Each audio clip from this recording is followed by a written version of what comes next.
저는 오늘 제7공화국으로 진입하기 위한 10번째 헌법 개정을 촉구하기 위해 이 자리에 섰습니다. 국민 여러분과 의원님들께 우리의 미래를 향한 담대한 여정을 제안합니다. 헌법은 나라가 돌아가는 근본 원칙입니다. 국민의 삶은 이 안에서 이루어집니다. 현 세대와 미래 세대의 가치와 지향을 담고 있습니다. 그래서 대단히 중요한 규범입니다. 현행 제6공화국 헌법은 국민들께서 길고 긴 투쟁 끝에 1987년 피 맺힌 60항쟁을 통해 일궈낸 것입니다.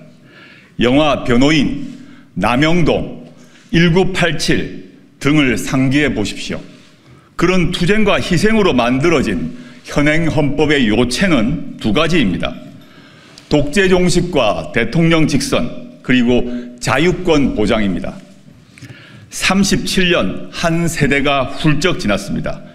다른 선진국가에서 200년에 걸쳐 벌어질 일이 그새 우리나라에서 재현되었습니다. 중진국이던 대한민국은 선진국 문턱에 서 있습니다. 국제통화기금 외환위기, 2차례의 남북 정상회담, 1차례의 대통령 탄핵, 5차례의 평화적 정권 교체가 이루어졌습니다. 정부 부재에 의한 사회적 참사가 잇따랐습니다. 국민은 이제 국가란 무엇인가, 국가의 존재 이유를 묻습니다. 권력이 군림하는 게 아니라 봉사해야 한다는 당연한 요구를 하고 있습니다. 겨우 연명할 정도가 아니라 사람답게 잘 살 수 있도록 국가가 보장해야 한다고 말씀하십니다. 이는 국가가 베푸는 시혜가 아니라 국민의 기본적 권리이어야 합니다. 이에 저는 22대 국회에 개헌특별위원회를 설치하자고 제안합니다. 개헌특위에서는 제7공화국 헌법을 논의하게 될 것입니다. 조국혁신당은 개헌안에 담고 싶은 것도 많고 준비도 충분히 했습니다. 그러나 조국혁신당은 오늘 제7공화국 개헌에 반드시 담아야 할 최소한의 개정사항 7가지를 다음과 같이 제시합니다. 첫째, 부마민주항쟁, 5.18 민주화운동, 60 민주항쟁을 헌법 전문에 수록합니다. 현행 헌법 전문은 3.1운동으로 건립된 대한민국 임시정부의 법통과 불의에 항거한 4.19 민주 이념을 계승한다고 되어 있습니다. 이에 더하여 부마, 5.18, 60 정신의 계승을 헌법에 수록하는 일은 지극히 당연한 일입니다. 이들 운동과 항쟁은 정치적으로는 물론 법률적으로도 복권되어 국민의 마음에 뿌리 내린 바 있습니다. 7공화국 헌법 전문에 유구한 역사와 전통에 빛나는 우리 대한국민은 3.1운동으로 건립된 대한민국 임시정부의 법통과 불의에 항거한 4.19 혁명, 부마민주항쟁과 5.18 민주화운동, 60 항쟁의 민주 이념을 계승하고 라고 새겨야 합니다. 두 번째, 수도는 법률로 정한다는 조항을 신설합니다. 현행 헌법에는 수도 규정이 없습니다. 그러자 서울이 대한민국 수도인 것은 관습헌법이라고 헌법재판소가 결정했습니다. 이 때문에 지방 분권과 자치 발전을 위해 수도를 이전하려는 노력이 좌절됐습니다. 현재 지방 공동화를 넘어 지방 소멸 위기론이 나오는 지경입니다. 헌법에 새 규정을 넣어 법률로 이를 정하면 수도를 온전히 이전할 수 있게 됩니다. 세 번째, 대통령 5년 단임제를 4년 중임제로 바꿉니다. 1987년 헌법이 대통령 단임제를 채택한 이유는 딱 하나입니다. 독재 정권의 장기 집권을 막기 위해서였습니다. 대한민국은 이제 평화적 정권 교체가 자연스러운 나라가 됐습니다. 국민 역량을 믿고 대통령 중임제를 채택할 시점이 됐습니다.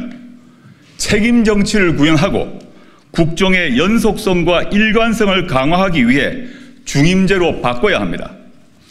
그리하여 현행 대통령의 임기는 5년으로 하며 중임할 수 없다를 대통령의 임기는 4년으로 하되 연이어 선출되는 경우만 한 번 중임할 수 있다로 바꿔야 합니다.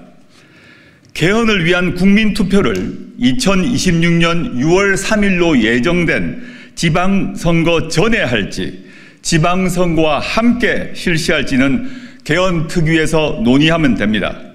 혁신당은 가능한 다음 지방선거 전에 국민투표를 실시하고 대통령 선거를 지방선거 때 함께 실시할 것을 요구합니다. 대선과 지방선거 시기를 맞춰 전국 단위 선거 횟수를 줄이면 그만큼 국력 낭비를 막을 수 있을 것입니다. 이를 위해 부칙 조항을 두어 현직 대통령 재임 기간을 조정할 수 있을 것입니다. 네 번째, 검사의 영장 신청권을 삭제합니다. 현행 헌법에 영장은 검사의 신청에 따라 법관이 발부하게 되어 있습니다. 검찰청은 법무부 외청에 불과하지만 준사법기관을 참칭하며 사실상 무소불위의 기소 권력을 누립니다. 통제도 거의 받지 않습니다. 해외에서도 일부 독재 국가를 빼고 이처럼 강한 권능을 가진 검찰은 없습니다. 이로 인한 폐해는 자의적 수사와 기소권 남용을 넘어 검찰 독재 정권의 탄생으로 이어졌습니다. 이에 영장 신청권을 헌법에서 삭제하고 신청 주체를 법률로 정하도록 합니다. 현행 12조 3항과 16조의 검사의 신청에 의하여를 각각 고쳐 체포 구속이나 압수수색을 할 때는 적법한 절차에 따라 청구되고 법관이 발부한 영장을 제시하여야 한다와 주거에 대한 압수나 수색을 하려 할 때에는 적법한 절차에 따라 청구되고 법관이 발부한 영장을 제시해야 한다로 바꿉시다. 사실 이에 더하여 현행헌법 89조 16호에는 검찰총장이란 단어가 들어있습니다. 추후 검찰청을 기소청으로 바꾸게 되면 바꿀 계획을 저희는 가지고 있는데 헌법이 바뀌지 않으면 검찰총장이란 단어를 유지해야 됩니다. 이런 점에서 추후 개헌 특위에서 검찰총장이란 단어 역시 바꿔야 한다고 생각합니다. 다섯 번째, 사회권을 강화하는 일반 조항을 신설합니다. 인간다운 생활을 할 권리 보장 내용이 그것입니다. 사회권은 이미 헌법에 규정되어 있습니다. 근로권, 교육권, 환경권, 복지권 등입니다. 다만 현재의 각 사회권 권리 증진을 위해서는 국가가 노력하여야 한다라고 되어 있습니다. 이를 국민이 각 권리를 가진다, 즉 사회권에 관한 권리를 가진다라고 선언해야 합니다. 지금처럼 최저 한계 보장이 아니라 인간 존엄성이 보장되면서 삶의 질을 유지할 수 있는 권리를 국가가 적극 보장토록 하는 것입니다.